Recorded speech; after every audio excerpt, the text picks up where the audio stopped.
I'm Andy Burk, and today I'm going to show you a little bit about how to blend your own dubbing. A lot of people go to the local fly shop, grab a bag of dubbing, go home, start tying flies, dub right out of the bag. Works just fine. But if you want to set your dubbings apart, make your flies look a little more appealing both to yourself and more importantly to the fish, I'll blend colors of dubbing together. There's no solid colors in nature. The easiest way to do this is just with a little coffee grinder, seed grinding mill. The one bit of advice I'd give you is do not use the same one you use to grind up your coffee beans in the morning, because nobody likes a hairy cup of coffee to start the day. So I thought I'd show you how to blend up some of my HBI dubbing. I'm just going to use some Rusty Brown Rabbit as my base, and I'm going to take a good sized pinch of that, and you'll have to kind of play around with the quantity, the amount of dubbing you put into the mill, but sooner or later you're going to get the feel for it and know how much to put in. I'm going to start with a little bit of that Rusty Brown. That's the base color, and I'll always start with the base color and then add other little bits of color to that to get the overall effect. We want this to maintain that rusty brown color, but we also want it to have some hints of orange. So I'm going to grab a pinch of Hot Orange Rabbit, throw that in the blender, and then I'm going to grab a little bit of Olive Rabbit, pinch just about the same size as the Hot Orange, and throw that in there as well. Now, particularly with Rabbit, you'll find that it takes a static charge. If you just take a dryer sheet and rub it around in the blender a little bit, it'll take care of that static for you.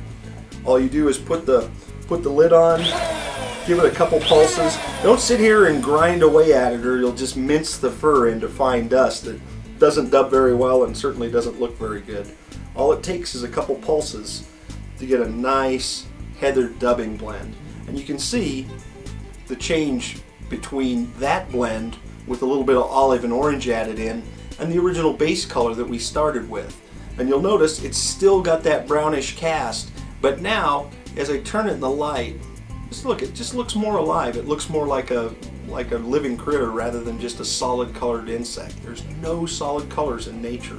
You can blend up all kinds of different dubbings to match whatever insects or organisms that are in your streams and lakes and ponds back home. Another thing that I like to do is to just blend in a little bit of ice dubbing. Ice dubbing is a great sparkly material, and you can dub it straight and it'll make a great fly. I like to take the shine of it down a notch by blending it with another material. In this case, let's use some synthetic peacock. Some Arizona synthetic peacock, one of my favorite dubbings. And this is already a great, nice, sparkly dubbing. I use it out of the bag all the time. But if you want to give it just a little more zing, we'll just take a pinch of that. We're going to grab some ice dub in the peacock black color, like so. I'm just going to take my scissors and just trim off some different lengths. You don't want the pieces, the lengths that you're trimming into the ice dub to be more than 1/4 of an inch long.